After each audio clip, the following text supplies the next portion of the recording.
Welcome to Arash's World. Today we have a special guest, Dr. John F. Tholen. Welcome to Arash's World. Thank you very much. I'm delighted to be here. Wonderful, thank you. So we're going to start with the tough questions first, the toughest one first, which is, how would you describe yourself? Myself? Yes. Well, I'm a husband, father, grandfather, retired psychologist, and two-time author now. Great. Yes, and you've been in clinical psychology for over 40 years, 40 plus years, Yes, is that correct? I retired in 2017 after 40 years in practice. So you've decided to write, especially the latest book that I have is Focused Positivity, The Path to Success and Peace of Mind. Right. Let's talk about your book. So what is your focus here on this? I mean, positivity, but how can we achieve success and peace of mind? What are some of your suggestions? Well, what I've tried to do is to present the essentials of change in the simplest, easiest to adopt method possible. So I've tried to leave out anything that's confusing or unnecessary. You know, when I listened to your recent interview with Sarah Payton, and I found myself nodding my head because I was agreeing with a lot that she was saying, but also I found myself a little dismayed when she would talk about things that were confusing, things like, you know, the contracts we form during our infancy and that kind of thing, because that just kind of confuses the issue. What I try to do in my book is to boil down the elements of change to the bare minimums, and then present a guide to accomplish those. Mm-hmm. That's a great point, because I often had a negative view of positive psychology. And the reason of that was I felt that it's trying to deal with things that, because we don't have that much control over many parts of ourselves and even our thinking, our emotions, and so on. So for me, what has been more appealing is psychoanalysis. But once I listened to a lecture by Martin Seligman, and his focus on things like agency and choice and reframing things and imagination and just seeing that you can make a difference in the world, that is very important. So I completely agree with that. So I'm shifting more towards accepting it and seeing its benefits as well. But I think there's also a combination between when we look at our thinking and also the unconscious, and that is being more accepted by positive psychology, if I'm correct. Well, there's not much we can do about our unconscious. Exactly. But acknowledging is so important. And I think for a long time under CBT, it was not really acknowledged or not given the space it needed, the recognition it needed. And I think with our neuroscience, with what advances we've had, now we do accept it more and mainstream in psychology and science as well. Oh, there's no question that we're all very complicated. Mm-hmm. You know, I think it was Walt Whitman that once said, I am large, I contain multitudes. And what he was referring to the fact that we have a lot of competing motivations going on all the time. But there's a lot of those that we don't have any direct control over. Mm-hmm. There are a lot of different treatments that will help us. You know, psychoanalysis can help us, mm-hmm. But, you know, desensitization can help us.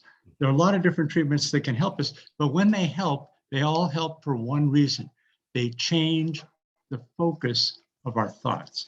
They change a thought that we're focusing on. So when psychoanalysis helps you, it's because you've come to this conclusion that, oh, I wasn't responsible for what happened, what my father did and what happened in my early childhood family. You know, the thought changes in your mind, and that's what makes a difference. So we don't need all the elaborate, you know, trappings that go along with psychoanalysis to arrive at that change. The cognitive behavioral therapy is the only treatment form that is evidence-based. There was a huge study done, published in the Annals of Psychiatry in 2018. They looked at almost 400 studies involving more than 9,000 different subjects, and cognitive behavioral therapy was effective in treating anxiety, depression, and a number of other conditions. And nothing else, no other treatment form has ever had that kind of validation in research. What I've tried to do is take the elements of cognitive behavioral therapy and present them in a way that a person can apply them themselves, and give a step-by-step explanation of how you can do that. Mhm. And I love the focused in there, because focus makes me think of mindfulness, of awareness, of presence. All of these things I think are hugely important for it. Am I correct in seeing it that way? Mindfulness is the first step. You have to be aware. You have to become aware of what thoughts are in your self-talk. Mm-hmm. But until you do that, you can't make any changes. Mm-hmm. But so that's the first step, is to start examining our self-talk when we're distressed, when we're feeling inhibited, and try to find the thought that is leading to our negative emotion. And then once we've identified that, to try to construct alternatives, balanced and reasonable alternatives. The thoughts that cause us to become distressed without inspiring any constructive action are what I call dysfunctional. Mm-hmm. They hurt us and don't do any good. And we tend to have a lot of them. So we tend to have a lot of them, and that seems to be like autopilot. The negative. That's the number one source of human misery, I think. Yes. Is the fact that we have these dysfunctional thoughts and we're not even aware. Like you said, they're automatic often. Mm-hmm. Because what happens, what determines which thoughts spontaneously come into our minds is not in our control. It's based on our genetics, and it's based on our early life experience. And when those two things have led us to become cynical about life or critical of ourselves, our thoughts tend to be dysfunctional. Mm-hmm. And even people who don't have that can have a lot of dysfunctional thoughts because of the negativity bias. You know, we tend to focus on what frightens us or angers us most. And each negative thought we think about harms us more than twice as much as each positive thought helps us. Yeah. So the negativity bias creates these negative dysfunctional thoughts, even in people who don't have this natural inclination to be negative. And it was part of our evolution, and that kind of like comforted me that it's not me, it's just how we evolved, and it was necessary to accentuate the negativity so we can survive. I mean, exactly. This was a mechanism that was there. But once you recognize it, as you're saying with mindfulness, we can move on and not be like intimidated by it or stopped by it. Yeah. Yeah. Once we recognize that a thought is dysfunctional, that it's causing distress or inhibiting us in some way without any benefit, then we can start looking for alternatives. The problem with dysfunctional thoughts is that they're usually incomplete, unreasonable, or completely wrong. Mm-hmm. And so the goal is to find an alternative thought that is more balanced and reasonable, that inspires hope, that motivates us, and that reassures us. And then try to focus on that. One of the goals, one of the things I point out in my book is that once we've identified the dysfunctional thought, we want to burn it. We want to destroy it and never look at it again. Because the more you look at it, the more you examine it, the more your attention is focused on it, the more it's going to harm you. So we want to put all the positive thoughts in the place where we're going to be looking, and we want to get the dysfunctional thoughts off the table. But are they off the table? Can we really eliminate that? Because my idea of my experience of psychoanalysis is it's gonna stay there. And they come back. They come back. Oh yeah. But can we like root it out, weed it out, and just get rid of it once and for all? They'll keep knocking on the door. Yeah. but every time they come into our minds, we can, refocus our attention back on something else. It's a matter of recognizing, oh, here's that dysfunctional thought. I'm going to instead focus on this other idea that I've already identified that's going to help me more.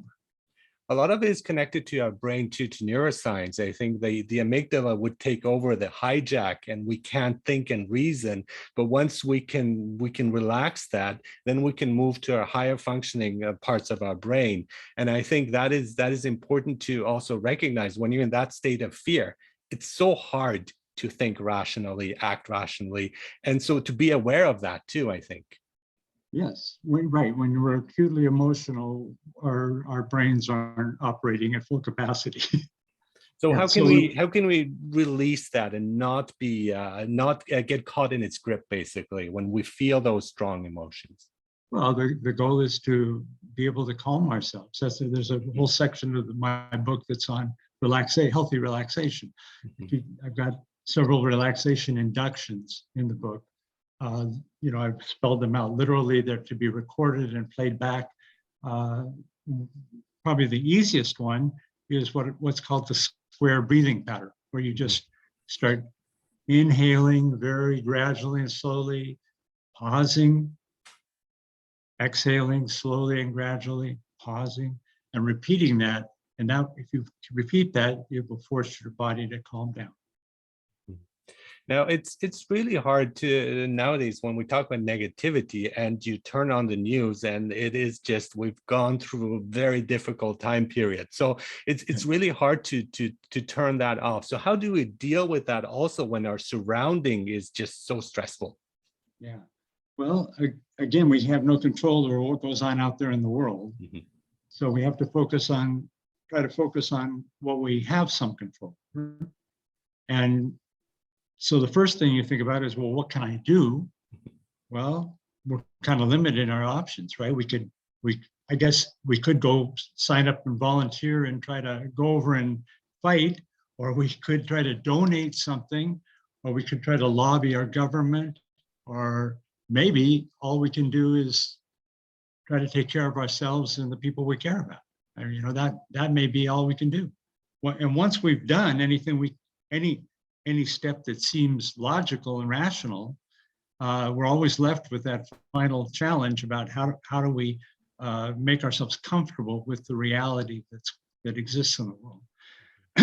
And that gets back to these ideas again, the same thing, trying to find a positive thought, a balanced and reasonable positive thought that we can focus on when we become distressed about the war news. I just recently wrote an article about that, in fact, and some of the ideas that I mentioned are things like the realities of life are often difficult to understand, and often the best we can do is to just do what seems best within our small sphere of influence. As horrifying as the realities of life may be, the most I can do is contribute what's reasonable and focus my attention and energy on caring for the people I care about. And then other things too we can think about the fact that the Ukrainians are tough. They're tough people. The survivors are somehow going to cope with this and get through it. And another thought that helps sometimes is the fact that the biggest loser hopefully will be Putin. Yeah. So there are thoughts, even though war is always a horrible thing, there are thoughts, some thoughts are more functional than others. And I think also always being realistic about things, like how things are, because that was my misconception at the beginning of positive psychology, that it was wishful thinking, and it's not. You do acknowledge the situation, the world we're living in, and now we deal, what can I do? And it's quite limited, as you're saying. And I think one thing that does happen, though, many people blame others, and victimization, where they say, I'm a victim. And I don't think that really helps. It's really like accepting, what can I do in this situation, instead of like harboring on blame. Yeah, blaming doesn't help, but recognizing that we're all victims can help. Okay. Because it can lead to some kind of self-forgiveness, and charity. If you recognize that in many ways we are victims of our experience, because we didn't control it. We didn't set up all the factors that have influenced us. People who have tragedies in their life didn't bring that about. They just happened to them. And if they can, so a positive thought for them would be just that they were just unfortunate. They were in the wrong place at the wrong time. It was a misfortune. People that are doing really well in the world have been very fortunate. People that are doing very badly have been unfortunate. So that's and it is important to acknowledge these things and then to look for the little glimpses of positivity that you could still find in the world. Optimism is hugely important, even when things are going really badly. And I was talking, my previous podcast was with Robert A. Jensen, who goes to this crisis management, and he went to all these horrible events, natural disasters, 9/11, Oklahoma City bombing. And so he would respond to them. And I was quite surprised in a very, very positive way that he's quite optimistic, despite seeing the worst parts of humanity, the worst parts of natural disaster, death and destruction, mayhem, but he still is hopeful. And I think that is hugely important, no matter how bad things are and look, to always be optimistic about it. Yes. Well, there's always the possibility of sharing a laugh with a good friend. There's always the possibility of being hugged by your grandchild. Those things are still there, no matter how bad everything else seems. And is he saying it's a focus on what do we focus on, and not be swayed by all the negativity that is around us? I mean, both do exist, but we can choose where we're looking at, what our focus is. Exactly. We can make a decision to focus on something that's going to make us feel better and inspire our best efforts, inspire us to do as well as we can. The one step that has been found to be most helpful in brightening your mood for the entire day is to review a list of the things you're grateful for. Just that simple exercise takes 5 minutes, has been found to have lasting effects for the whole day. So that's an example of the power of positive thinking. So in your book, you have the title "The Path," which I like because I see it as a journey path. I love the word path, but you're equating success and peace of mind. Do they really go together, or could they be mutually exclusive? Well, I have to admit, when I first wrote the book, I did not have success in the title. I wrote it as the path to peace of mind. But what is success if not peace of mind? I mean, what more can you want out of life than peace of mind? I completely agree. Yes. If you have peace of mind, you have everything. Yes. Yeah. So, but also, the thing is that the same dysfunctional thoughts, the thoughts that disrupt our peace of minds, are the ones that inhibit us from making our best efforts to accomplish our goals. So the two go hand in hand. Tomorrow I'm going to do a podcast on perfectionism and the imposter syndrome.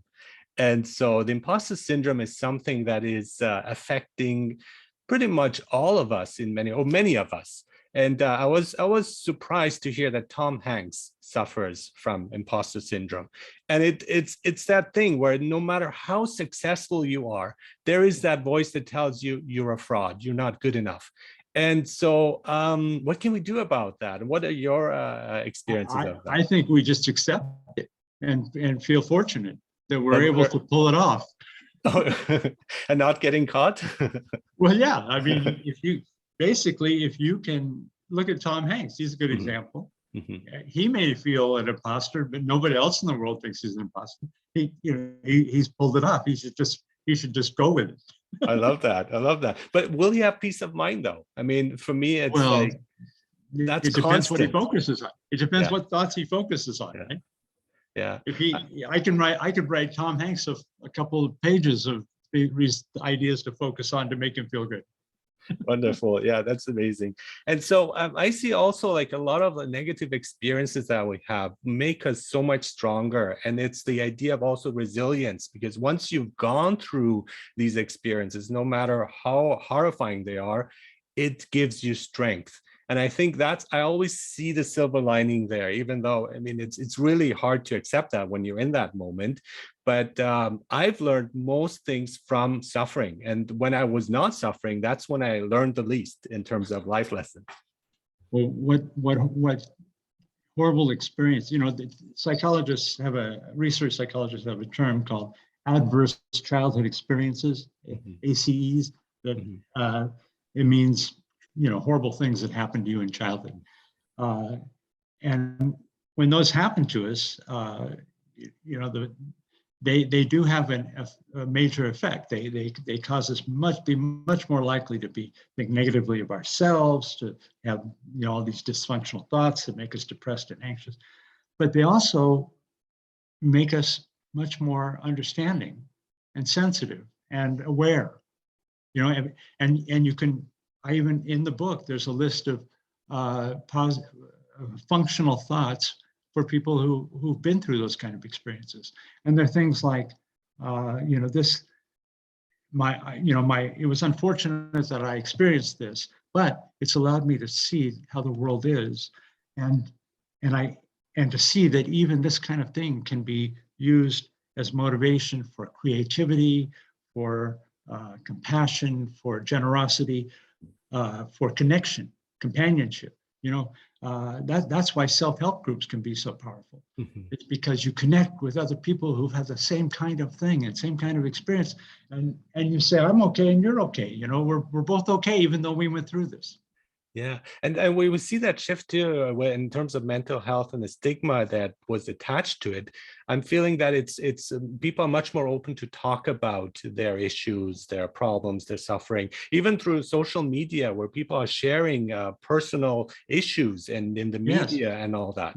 Well, you've probably noticed that shame doesn't get us very far. Yeah, absolutely. Shame is one of the big enemies, and that's what happens. People have horrible experiences that weren't their fault at all, and they feel shameful about it. And no one deserves that. No one deserves to feel ashamed about something that happened to them. Yeah. So once you can start to see what happened to you in terms that aren't shameful, that I was in the wrong place at the wrong time, this happened to me, it wasn't my fault, especially when you're children. When are children responsible? When are children responsible for what adults do to them? Never. No, it's the other way around, right? The adults are always the ones responsible for what happens in their interactions with children. Yeah. So I think we can get beyond shame if you can focus on those interpretations, those ideas. If you can get your self-talk, self-talk is so important. It's that stream, that never-ending stream of ideas that passes through every waking moment. And when these dysfunctional thoughts pop up, if we don't challenge them, they just invade our self-talk and they take it over. And so if we can identify them and challenge them, then we can have some control over the content of our self-talk. Yeah, I've taken a online course that Dr. Nisbet, Richard Nisbet was teaching, and he talks about the sunk cost fallacy, yes, where we are. And I think we can relate it to our personal lives too, because we do like all these bad things that happened to us in the past, and all these like maybe effort that we wasted, energy that we wasted, and time. We can start anew, and we should start anew and just say, okay, that was the past. Now let's move forward on a new clean slate. And that gives me a sense of optimism, like just leave the past behind, no matter how bad it was. One of the things that I found most helpful when I was practicing, to one of the pieces of information that was most helpful to impart to clients, was the idea that each of us does what seems to us in the moment to be for the best. Mm-hmm. Even people that do horrible things, at that moment, for some reason in their mind, that seemed like the best thing to do. Because what it does is it helps us to forgive ourselves and forgive others too. We are very judgmental. We will blame others, and partly, it's a defense mechanism. It helps us to feel better about ourselves, to put somebody else down. But compassion is really what's called for in almost every case, because people are what they've become without their control. You know, nobody set out to become bad. You know, people have gotten that way because of an interaction between what they were born with and how life treated them. You know, I don't know if you remember, there was a story a few years ago. I think her name was Susan Smith. She was a woman who drove her car into a lake with 3 children in the back seat and drowned her children. And there was a big controversy because she didn't get the death penalty. People were outraged that a mother who would drown her 3 children didn't get the death penalty. Well, then somebody wrote out a 1-page biography of Susan Smith and it used it as an experiment. They passed it out to some people and not to other people, and it gave other people something else to read. And then they found the people who read her life story no longer wanted her to have the death penalty. I mean, she was raised by an incompetent mother who got a boyfriend who started sexually abusing her when she was 11 years old. The courts found out about it. They took her away from the home. Somehow she ended up back in the home, and it all started up again. When she was 17, she finally escaped from the home and the sexual abuse. When she got a boyfriend, older guy who took her, but then she had 3 kids, and he was going to leave her if she didn't, because of the kids. You know, so once you hear a story like that, you have a little more compassion for someone. Yeah, compassion too, but there's a choice. I mean, many people suffer and have these traumatic childhoods, but they don't turn into killers and assassins and so on. So it's really also like accepting, and that's my point here, of the responsibility that we have in our actions, what we say and what we do, and not become a victim, kind of like in between. And some people are dealt a really difficult, really bad cards, basically. But the difference between the people that do the really bad things and the people that that find responsibility and don't is good fortune. I mean, some people never. But you make fortune too at the same time. I mean, I see it as now you're suggesting that people are responsible for their own luck, and I think you're wrong there. Okay, because I think like when people do really bad things. It's as though at some point she should have done something different. She was doing her best to cope all during that time, and she didn't have the breaks she needed. People need breaks to discover responsibility. They need some kind of input. They need somebody who cares, who makes an effort. You know, when we don't have a model, a mentor, we you know, even who. You know, people can really be bad all their lives, and then somebody can save them. You know, like there's so many biblical stories like that, right? Yeah, but I think of the children. I mean, I would see them; they are the real victims, and it's horrendous. Yes, you know? It's horrible. It's horrible. Yeah. Yes. So it's kind of, I think it's kind of in between, though. I think people do have a certain amount of agency. That's what I liked about Dr. Solomon's talk. The idea of once we accept agency and we have a choice, we have 2 choices: either like stagnate and be stuck, or move forward. And we see through the history, through the different phases that we've gone through, from like in evolution to today. And even today, we have a choice. And in many ways, people choose the comfort zone. People choose apathy and ignorance.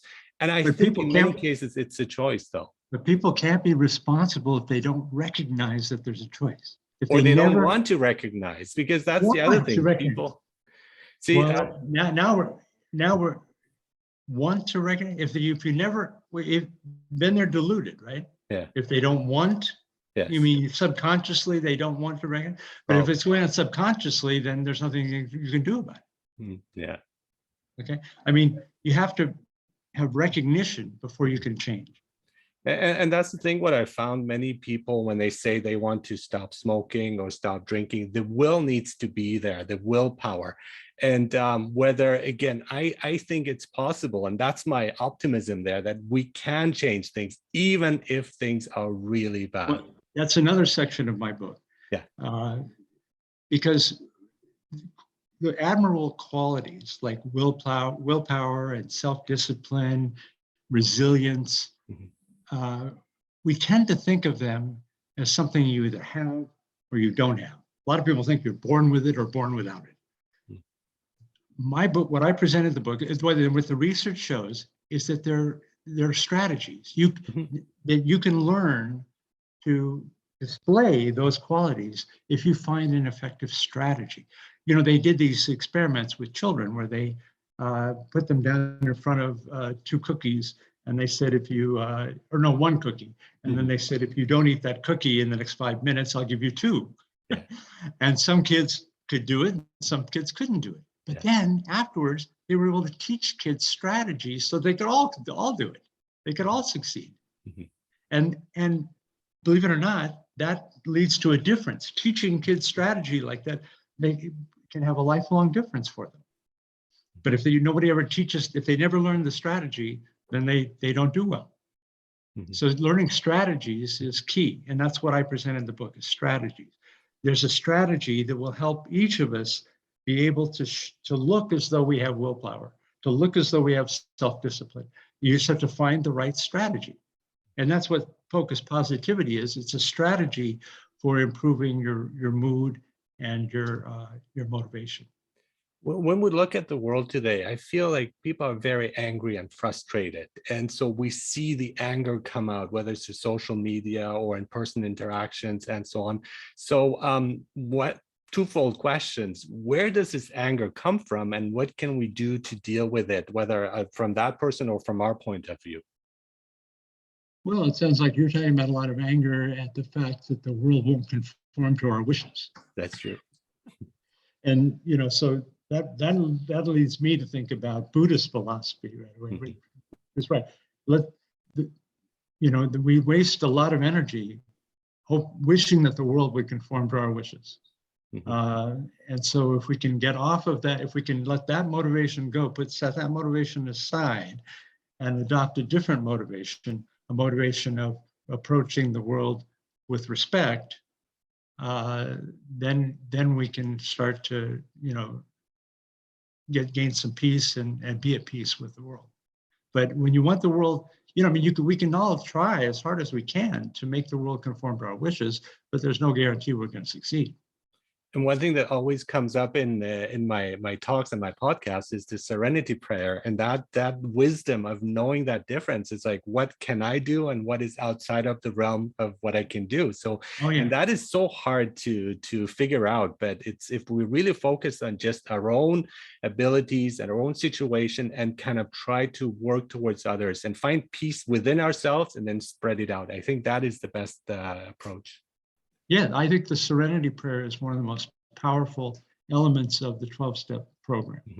Because, and I think we can apply to any life. I mean, to our regular lives, everyday lives as well, not just any addiction. And addiction comes in many forms too. We see it. I mean, the focus is mainly on people talk about drugs as well as alcohol, but it's like you can be addicted to your work, workaholics, or addicted to video gaming or to exercise. So it's just like different facets of it.